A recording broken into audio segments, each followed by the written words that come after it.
O'g'lim, ko'chada tek yur. Oyi tek degani nima o'zi? To'g'ri yur degani. Chiziqni bosma. Nega? G'ildiragim bo'yoq bo'ladimi? Qo'sh chiziqlarni bosish mumkin emas.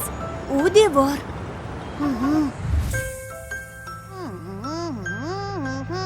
Voy. Bo'lishi mumkin emas.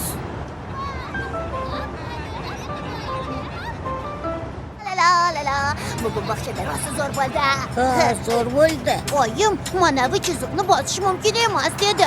Bu devor emish. Nima? Devor.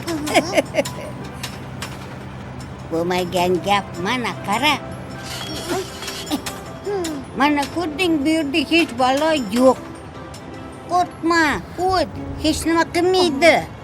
Voy, qanday bo'larkin? Oyim o'tma degan. Oying ko'rmaydi, o'taver tezroq. O'ta qol. Yo'q. Voy, yomon tegmadimi?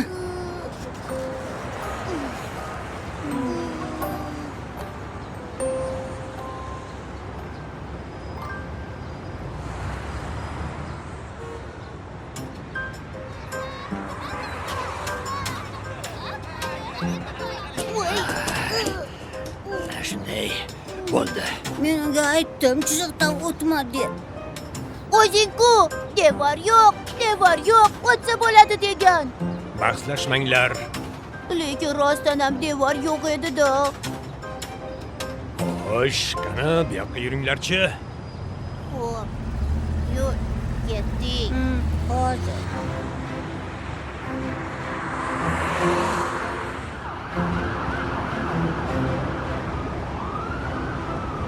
Bu belgi to'xtab turish mumkin emas degan ma'noni bildiradi. X ga o'xshar ekan.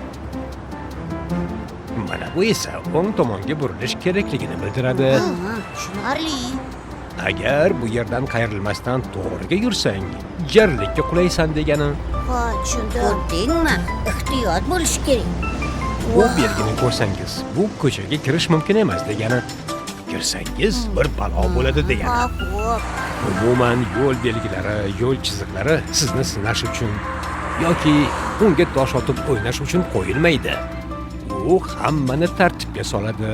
Tartibga bo'ysunmaganlar esa quloqsiz qolishi mumkin. Senga o'xshab. Baribir devor yo'q edi-ku. Devor deganda sen faqat g'ishtin devorni tushunmada. Bu narigi tomonda nima borligini bilmaysan degani. Narigi tomon birovning chegarasi degani. Ha, tushundim. Yo'lning o'z tili bor. Bu belgilar orqali yo'l sen bilan gaplashadi. Faqat to'g'ri o'qishni bilish kerak. Endi hammasini tushundim. Men ham tushundim.